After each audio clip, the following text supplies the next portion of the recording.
داستان ایمان فروشوں کی قسط نمبر 293۔ حارث نے کہا، مجھے یہ معلوم کرنا ہے کہ سیف الدین اور اس کے دوستوں کے ارادے اور سرگرمیاں کیا ہیں۔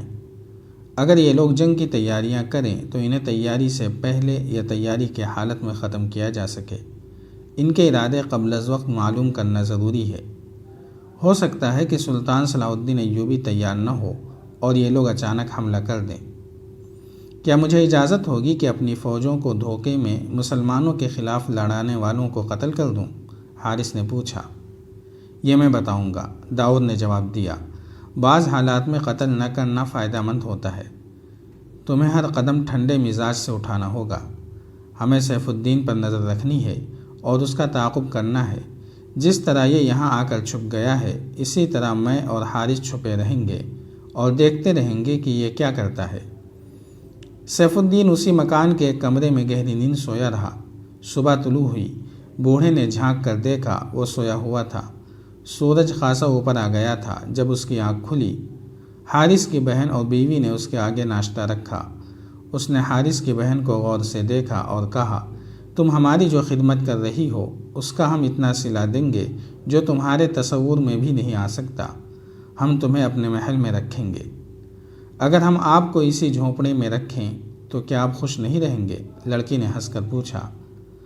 ہم تو صحرا میں بھی رہ سکتے ہیں، سیف الدین نے کہا، لیکن تم پھولوں کے ساتھ سجا کر رکھنے والی چیز ہو۔ کیا آپ کو یقین ہے کہ آپ کے نصیب میں محل میں دوبارہ جانا لکھا ہے؟ لڑکی نے پوچھا۔ ایسی بات تم نے کیوں کہی ہے؟ آپ کی حالت دیکھ کر، لڑکی نے کہا۔ بادشاہ کا جھونپڑے میں چھپنا یہ ظاہر کرتا ہے کہ اس کی سلطنت چھن گئی ہے اور اس کی فوج ساتھ چھوڑ گئی ہے۔ فوج نے میرا ساتھ نہیں چھوڑا، سیف الدین نے کہا۔ میں ذرا آرام کے لیے یہاں رک گیا ہوں۔ محل صرف میرے نصیب میں نہیں، تمہارے نصیب میں بھی لکھا ہوا ہے۔ کیا تم میرے ساتھ چلنا پسند کرو گی؟ حارث کی بیوی کمرے سے نکل گئی تھی۔ بہن سیف الدین کے پاس بیٹھ گئی اور کہنے لگی، اگر میں آپ کی جگہ ہوتی تو صلاح الدین ایوبی کو شکست دیے بغیر محل کا نام نہ لیتی۔ اگر آپ نے مجھے پسند کیا ہے تو میں آپ کو بتا دیتی ہوں کہ مجھے آپ کا بھاگنا اور چھپنا بالکل پسند نہیں۔ جنگجو بادشاہوں کی طرح باہر نکلیں، اپنی فوج کو اکٹھا کریں اور سلطان صلاح الدین ایوبی پر حملہ کر دیں۔ لڑکی بھولی بھالی شکل کی تھی، اس کی سادگی میں حسن تھا۔ سیف الدین اسے بڑی دلچسپی سے دیکھ رہا تھا اور اس کے ہونٹوں پر ایسی مسکراہٹ تھی جس میں شیطانیت بھی تھی اور محبت بھی۔ میں شہزادی نہیں ہوں، لڑکی نے کہا۔ ان چٹانوں اور صحراؤں میں پیدا ہوئی اور یہیں جوان ہوئی ہوں۔ میں سپاہی کی اولاد اور سپاہی کی بہن ہوں۔ آپ کے ساتھ محل میں نہیں، میدان جنگ میں جاؤں گی۔ میرے ساتھ آپ تیغ زنی کا مقابلہ کریں گے، چٹانوں کے اوپر نیچے میرے ساتھ گھوڑا دوڑائیں گے۔ تم صرف خوبصورت ہی نہیں، جنگجو بھی ہو۔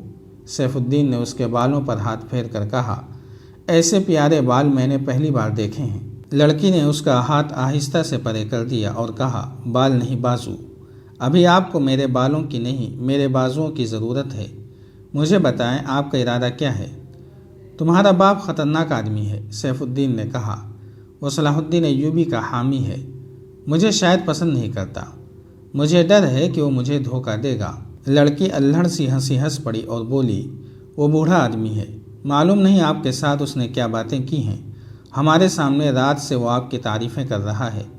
اس نے صلاح الدین ایوبی کا صرف نام سنا ہے، اس کے متعلق اور کچھ نہیں جانتا۔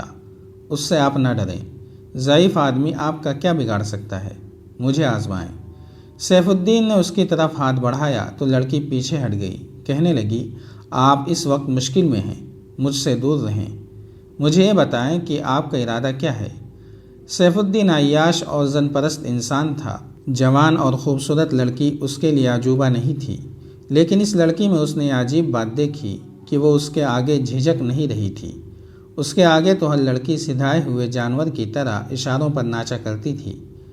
اس لڑکی نے اس پر ایسا وار کیا کہ اس کی غیرت بھڑک اٹھی۔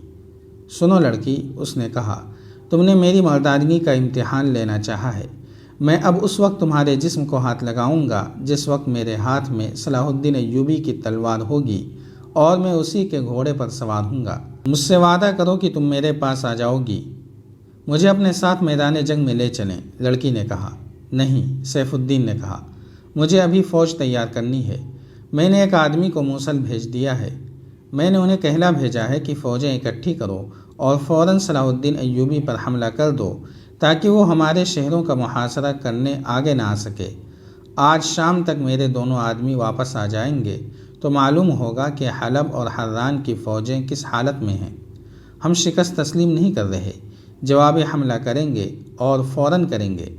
سیف الدین کی شخصیت یہی کچھ تھی۔ زن پرستی اور ایمان فروشی نے اس کا کردار اتنا کھوکھلا کر دیا تھا کہ اس نے ایک الہڑ اور سیدھی سادی لڑکی سے متاثر ہو کر اسے راز کی بھی ایک دو باتیں بتا دیں۔ لڑکی نے اس کا ہاتھ چوم لیا اور کمرے سے نکل گئی۔ اس کے ساتھ جو دو آدمی آئے تھے ان میں سے ایک کو اس نے موصل بھیجا ہے اور دوسرے کو حلب۔ حارث کی بہن اپنے باپ حارث اور داؤد کو بتا رہی تھی۔ اس کا ارادہ یہ ہے کہ تینوں فوجوں کو اکٹھا کر کے صلاح الدین ایوبی پر فوراً حملہ کیا جائے تاکہ وہ آگے آ کر ان کے شہروں کو محاصرے میں نہ لے سکے۔ اس کے جو دو آدمی گئے ہوئے ہیں وہ آ کر اسے بتائیں گے کہ فوجیں لڑنے کی حالت میں ہیں یا نہیں۔ سیف الدین نے اسے جو کچھ بتایا تھا وہ اس نے اپنے باپ، بھائی اور داؤد کو بتا دیا۔ یہ لڑکی جس کا نام فوزی تھا کوئی ایسی چالاک اور ہوشیار لڑکی نہیں تھی۔ اسے خدا نے ذہانت اور جذبہ عطا کیا تھا۔ داؤد نے اسے بتایا کہ وہ سیف الدین کے دل سے راز نکالے۔ فوزی کو اس نے طریقہ بھی بتایا تھا اور یہ بھی بتا دیا تھا کہ یہ شخص عیاش اور بدکار ہے، اس لیے اس کے جال سے بچ کر رہنا۔ فوزی نے یہ کام خوش اسلوبی سے کر لیا۔ اس نے سیف الدین سے جو باتیں کہلوا لی تھیں ان سے داؤد کو یہ پتہ چل گیا کہ سیف الدین کا پیچھا کرنا ضروری ہے۔ آدھی رات سے کچھ دیر پہلے بوڑھے کی آنکھ کھل گئی۔ اس نے دروازے پر دستک سنی اور گھوڑے کو ہنہناتے بھی سنا تھا۔ اس نے دروازہ کھولا۔ باہر سیف الدین کا نائب سالار کھڑا تھا۔ بوڑھا اس کا گھوڑا دوسری طرف لے گیا اور نائب سالار اندر چلا گیا۔ بوڑھے نے جا کر نائب سالار سے کھانے کے متعلق پوچھا۔ اس نے انکار کر دیا۔ بوڑھے نے غلاموں کی طرح ان سے سلوک کیا۔ سیف الدین نے اس سے کہا کہ وہ جا کر سو جائے۔ بوڑھا رعایا کی طرح کے آداب سے وہاں سے نکلا۔ اس نے داؤد کو جگایا اور دونوں نے دروازے کے ساتھ کان لگا دیے۔ گمشتگین کے متعلق معلوم ہوا ہے کہ حلب میں الملک الصالح کے ساتھ ہے، نائب سالار کہہ رہا تھا۔ میں نے موصل میں جو حالات دیکھے ہیں وہ کوئی ایسے برے نہیں کہ ہم لڑ ہی نہ سکیں۔ صلاح الدین ایوبی ترکمان رک گیا ہے۔ صلیبیوں کے جاسوسوں نے بتایا ہے کہ وہ الجزیرہ، دیار اور بقر اور ارد گرد کے علاقوں سے لوگوں کو فوج میں بھرتی کر رہا ہے۔ یوں معلوم ہوتا ہے جیسے وہ فوری طور پر پیش قدمی نہیں کرے گا۔ پیش قدمی ضرور کرے گا جو طوفانی ہوگی۔ اس کی فوج کی خیمہ گاہ بتا رہی ہے کہ وہ وہاں زیادہ دن قیام کرے گا۔ وہ غالباً اس خوش فہمی میں مبتلا ہے کہ ہم لڑنے کے قابل نہیں رہے۔ ہماری جو فوج موصل پہنچی ہے اس کی نفری 1/3 کے قریب ہے۔ کچھ سپاہی مارے گئے ہیں اور زیادہ تر لاپتہ ہیں۔ تو کیا یہ ممکن ہو سکتا ہے کہ ہم اسی فوج سے صلاح الدین ایوبی پر حملہ کر دیں؟ سیف الدین نے پوچھا۔ صرف ہماری فوج حملے کے لیے کافی نہیں، نائب سالار نے جواب دیا۔ الملک الصالح اور گمشتگین کو ساتھ ملانا ضروری ہے۔ ہمارے مشیروں نے بھی یہی مشورہ دیا ہے۔